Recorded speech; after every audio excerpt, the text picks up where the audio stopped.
Тиле Кыдырмаевич, сизге да рахмат. Мынакей сиз келгениңизден бери ошо биздин айтылган сунуштардын баарын эске алып, Тогуз Тор район боюнча жалпы жолдор жасалып атат. Эл да сизге ыраазычылыгын билдирет.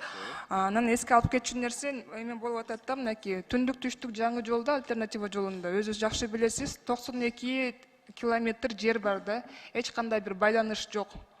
Ошол 92 километрдин ичи как раз таки эң кооптуу жер да, таш түшүп аткан жерде ошол болуп атат. Анан биздин ошо жарандарыбыздын кыйналып аткан себеби машина айдап баратканда жол жабылып калат, эми баягы таш качан түшөт ким билет, эч ким билбей турабы, эч ким от этого никто не застрахован. Жолдо калып кетип атышат да, байланышайын десе телефон тартпайт. Анан ушундан улам сизге бир сунуш катары да, ошо карап көрбөйсүңөрбү деп, ошо Капчыгайдын ортосуна, центрине бир контейнер коюп, ДОнун, МЧСтин сотрудниктеринин кандай десек, дежурство катары кылып, техника менен бир коюп берсеңиз деп. Анан ошол жакка деген ошо байланышка өзү каралып атабы, каралбайт экен, ошону такташыбыз керек экен, бирок хотя бы бир СОС деген кнопка кылып берсек деген бир сураныч болуп атат да. Ушуну бир эске алып коюңузчу. Калган сунуштардын баарын тең мен кагаз түрүндө жөнөтөйүн. Чоң рахмат.